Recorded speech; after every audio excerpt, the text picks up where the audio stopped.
चौरी चौरा थाना क्षेत्र में अवैध मिट्टी खनन का कारोबार वर्षों से चल रहा है, लेकिन आज इसी मिट्टी खनन ने रामपाल की मौत का कारण बन गया। आप इस मिट्टी खनन के कारोबार को देख सकते हैं कि रात के अंधेरे में ये चलता है और यहीं से कुछ दूरी पे मिट्टी खनन हो रहा था। सवाल ये उठता है कि घटना हुई तो फिर लोग भागे क्यों?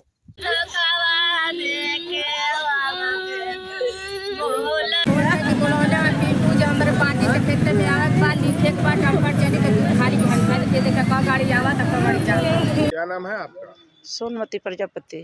कैसे आपको सूचना मिली है? वो मट्टी वाला दिया सूचना, सुबह 5 बजे फोन किया है। इसे का भाई चाचा तनी बताइए। अभी हमको पूरा जानकारी नहीं का, सवेरे जानकारी हमन को भाई। नमस्कार दोस्तों, मैं हूं ओम प्रकाश गुप्ता और आप देख रहे हैं यूपी 89 न्यूज। चौरी चौरा थाना क्षेत्र में अवैध मिट्टी खनन का कारोबार वर्षों से चल रहा है, लेकिन आज इसी मिट्टी खनन ने रामपाल की मौत का कारण बन गया। आज उसका पूरा परिवार बेहाल और बेकार हो चुका है, क्योंकि जब मुखिया की मौत होती है तो पूरा परिवार त्रासदी झेलने को मजबूर होता है। कहीं पिता रो रहा है, तो कहीं पत्नी, तो कहीं 5 बच्चे। इन 5 मासूमों को अब कौन देखेगा, क्योंकि रामपाल ही इस पूरे परिवार को चलाता था। बताया जाता है कि रामपाल जो है इस मिट्टी खनन के कारोबार में टोकन देने का काम करता था। जब रात को मिट्टी खनी गाड़ियाँ निकलती थी तो रामपाल उन गाड़ियों को टोकन देता था और उनकी गिनती करता था। अगर जो स्थानीय लोगों की माने तो रात 2 बजे के लगभग इसी जगह जो है रामपाल की साथ घटना हुई और उसकी मौत हो गई। लेकिन यह मिट्टी खनन का यह कारोबार जितना भयावह और जितना खतरनाक है, इसी से आप अंदाजा लगा सकते हैं कि देखिए मैं नीचे उतर रहा हूं। आप इस मिट्टी खनन के कारोबार को देख सकते हैं कि रात के अंधेरे में यह चलता है। यह कारोबार रात के अंधेरे में चलता है, क्योंकि दिन के उजाले में यह कारोबार सफल नहीं होगा। कहीं पुलिस की निगाहें तो कहीं प्रशासन की निगाहें, और स्थानीय पत्रकार आज हफ्तों से इस खबर को चला रहे हैं कि चौरी चौरा क्षेत्र में अवैध मिट्टी खनन तेजी से है, लेकिन प्रशासन के कान के नीचे जू तक नहीं रेंग रहा है। और आज इसी मिट्टी खनन ने एक मासूम व्यक्ति की जान ले ली। यहीं से कुछ दूरी पे मिट्टी खनन हो रहा था। चाचा क्या नाम है आपके? महान साहनी। अच्छा, ये डिब्बा आपके कहाँ मिलल? ये खुदान में। अच्छा, जहाँ मिट्टी खनात रहा। जी हाँ। चाचा, वो लड़कवा के मौत कैसे भइल, कुछ पता चलल है? और वो लड़कवा का हम मौत ना बता सके, हम पानी चलावत रहनी। अच्छा गांव पर। हाँ। अभी 2 बजे जेसी गाड़ी ट्रैक्टर सब लोग लेकर भाग गया। हाँ। तो सब वंटुआल खाली गाड़ी भरी गाड़ी सब लोग भाग। लगभग कितना गाड़ी रहल हो चाचा? अब हमको नहीं पता। जान सकते हैं कि यहाँ जो है चाचा बता रहे हैं कि देखिए ये रात में जो है यहाँ बहुत से लोग खड़े थे और इन सभी के ये जूतों का निशान है, ये जूतों का निशान है, 2 पहिया गाड़ी का निशान है। इधर ही मारी। और सवाल ये उठता है कि घटना हुई तो फिर लोग भागे क्यों? मिट्टी खनन करने वाली जेसीबी, डंपर, सभी के सभी रातों रात फरार हो गए। घायल व्यक्ति को उठा करके पीएससी पर ले जा करके छोड़ने के बाद वो सभी लोग फरार हो जाते हैं। सुबह 4 बजे के करीब मृतक की पत्नी को पता चलता है और फिर चीखना चिल्लाना उस परिवार का शुरू हो जाता है। रामपाल प्रजापति के मौत की सूचना मिलते ही रामपाल की पत्नी पर मानो पहाड़ टूट पड़ा हो। इस सूचना के बाद पूरे गांव में कोहराम मच गया और घरों से महिला और पुरुष चौरी चौरा थाने पहुंचे और चौरी चौरा थाना गेट के सामने रामपाल की बॉडी को रखकर प्रदर्शन करना शुरू कर दिया। मृतक रामपाल की पत्नी असरफी का कहना था कि मिट्टी खनन करने वाले एक व्यक्ति ने उसके पति को घर से मंगलवार को बुलाकर ले गए थे, लेकिन उसके पति की घटना में मौत होने के बाद भी उसको सूचित नहीं किया गया। मंगलवार की सुबह पति के बारे में जानकारी लेने के लिए जब पत्नी ने इधर उधर लोगों को फोन किया, तब जाके उसके पति के मौत की जानकारी हुई। बता दें कि घटना को लेकर कई सवाल उठते हैं, जैसे जिस जगह मिट्टी खनन हो रहा था उस जगह से मात्र 400 मीटर दूर ही मृतक रामपाल का घर था, लेकिन इतनी बड़ी घटना होने के बाद भी रामपाल के परिवार को उसके मौत की सूचना क्यों नहीं दी गई? रामपाल अपने परिवार का इकलौता सदस्य था जो कमाकर अपने परिवार का पेट पालता था। अब उसके मौत के बाद उसके 5 बच्चे और पत्नी पूरी तरह अनाथ हो चुके हैं। इस घटना के बाद बुधवार की सुबह सीएससी चौरी चौरा पहुंचे परिजनों ने पुलिस को शव ले जाने से रोक दिया और हंगामा करने लगे। यहां से शव को ऑटो में रखकर थाना के सामने सड़क पर रखकर प्रदर्शन करते हुए ट्रैक्टर, टाली और जेसीबी को पकड़कर थाने लाकर कार्रवाई की मांग करने लगे।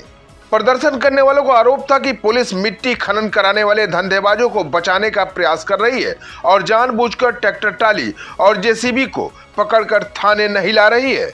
2 घंटों तक इंस्पेक्टर राहुल शुक्ला प्रदर्शन करने वाले को समझाते रहे, लेकिन वो मानने को तैयार नहीं हुए। इसके बाद इंस्पेक्टर ने दोबारा प्रयास किया और दोषियों के खिलाफ कठोर कार्रवाई का आश्वासन देकर प्रदर्शन को 2 घंटे बाद समाप्त करा दिया और मृतक रामपाल प्रजापति के शव को पोस्टमार्टम के लिए भेज दिया, जबकि इस मामले में अभी तक कोई भी मुकदमा पंजीकृत नहीं किया गया है। पुलिस का कहना है कि परिजनों द्वारा तहरीर देने के बाद मुकदमा पंजीकृत किया जाएगा।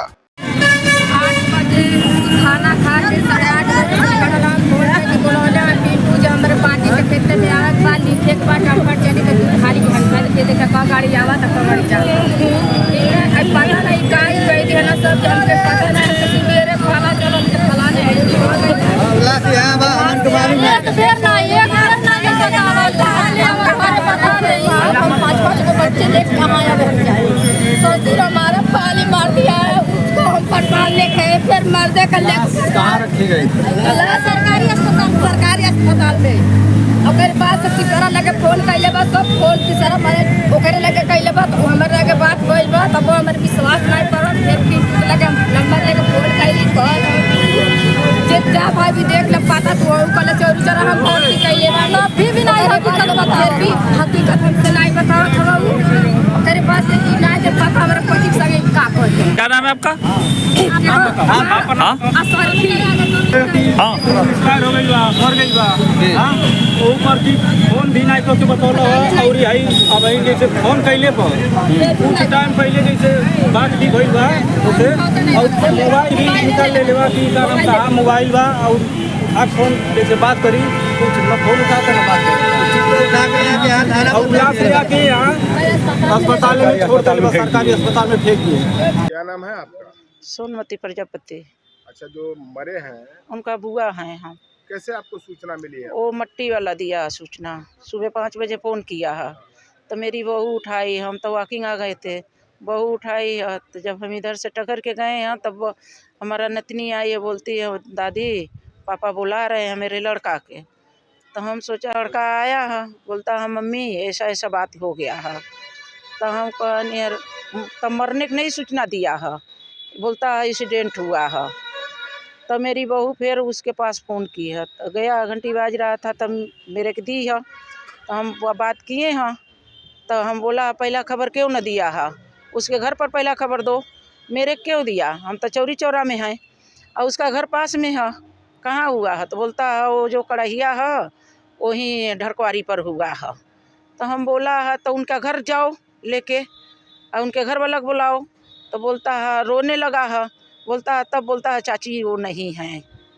हम बोला अभी हम थाना से पुलिस भेज रहे हैं, आओ तू जहाँ भर्ती किया है आओ। नहीं आया है, भाग गया है, रोने लगा है, इसी पर स्विच ऑफ कर दिया है। अच्छा, महेश प्रजापति कौन गांव के रहे वाली है? नादिन टोला पे। अच्छा, रात में यहाँ सुनने में आओ था कि मिट्टी खोनात रहला हाँ और में एगो आदमी के मौत हो गई बा, हाँ मौत हो गई। कैसे का भइल चाचा तनी बताइए। अभी हमके पूरा जानकारी नहीं है, सवेरे जानकारी हमन के भाई थाने से अच्छा, फोन आया। कब से मिट्टी खनात रहला या? मिट्टी आजुआ गई ना कुछ सब खाने पहले कई फेरा खना चुकल है, सालों से खनात रहा है, लेकिन आज अब की पारी जो है रात भर गई, रात गई ना सब। हाँ। चाचा वो लड़कवा के मौत कैसे भइल कुछ पता चलल है? और वो लड़कवा का हम मौत ना बता सके नहीं, हम पानी चलाते नहीं अच्छा अच्छा, गांव पर। हाँ अभी 2 बजे जेसी गाड़ी ट्रैक्टर सब लोग लेकर भाग गया। हाँ हाँ, लगभग 2 बजे करीब जो लगा था उस समय घटना भइल बा। हाँ हैं? हाँ सारे भाग गए। हाँ, सबको सब वंटुवाल खाली गाड़ी भरी गाड़ी सब के सब लोग भाग गए। लगभग कितना गाड़ी रहल हो चाचा? अब हमको नहीं पता, गन है अंदाज? अंधेरे में कितना गनो। कौन गांव के रहे वाला आपने? हम बस यही गाँव है बराबर में। ठीक ठीक। राहुल वर्मा। वर्मा जी, ये रामपुर रकबा के पास जो घटना हुई है, एक व्यक्ति मरा है, जी। कैसे क्या हुआ जरा बताएं। जैसे रात में हमसे वो बात किए 9 बजे हमसे बात किए, तो बोले बाबू हम कल आएंगे आपके पास। जैसे हमारे घर में काम हो रहा है पेंटिंग का, वो पेंटिंग का भी मेरे पास ही काम करके गए थे, तो बोले कि हम कल आएंगे आपके पास, काम करेंगे और फिर हम बाहर भी जाएंगे। हम कहें ठीक है चले जाइएगा। उसके बाद सुबह में हमारे पास एक व्यक्ति का फ़ोन आया है, बोल रहा है कि भैया नहीं है। तो हम कहें कहा भैया, वहीं रात में हम बात किए हैं। तो उसके बाद यहाँ आए हम लोग सुबह में भाग के मोतीराम से। वो मामा, इनके पिताजी हमारे मामा कहते हैं उनको, ममहर है हमारा। उसके बाद हम यहाँ भाग के आए तो पता चला कि ये अस्पताल में रात में ही ला के इनको रख दिए लोग। तो हम यहाँ जो भी प्रभारी है, जो भी है, हम उनसे पूछे भाई जो लेके आया होगा तो वहाँ का आदमी लिखा पढ़ी तो हुआ ही होगा, ऐसे तो थोड़ी रख लेगा। तो बोले हाँ लिखा पढ़ी हुआ है, पिंटू जी का नाम लिखा है। तो हम कहें भाई हमको कागज़ दिखाइए, उसका फ़ोटो कापी दीजिए। तो कह रहे हैं फ़ोटो कापी नहीं मिलेगा और फ़ोटो आप खींच लीजिए। तो अभी तक मिला नहीं। तो रात में इनको सूचना घर पे देना चाहिए ना, जो भी कांड हुआ। कैसे उनकी मौत कैसे हुई है हम जाने। अब यही तो हम लोग नहीं जाने। फिलहाल इस घटना के बाद रामपाल प्रजापति का 100 पोस्टमार्टम से आने के बाद परिवार के लोगों ने उसका अंतिम संस्कार तो कर दिया है, लेकिन अभी भी परिवार वालों ने कोई तहरीर नहीं दिया है जिससे पुलिस मुकदमा दर्ज कर सके। आगे देखने वाली बात होगी कि क्या प्रशासन इन खनन माफियाओं पर नकेल लगाकर अवैध खनन को बंद कराता है या क्षेत्र में अवैध खनन इसी तरह बदस्तूर जारी रहता है। नमस्कार दोस्तों, मैं हूं ओम प्रकाश गुप्ता और आप देख रहे हैं यूपी 89 न्यूज। तो मिलते हैं अगली खबर को लेकर, तब तक के लिए इजाजत दें। जय हिंद, जय भारत।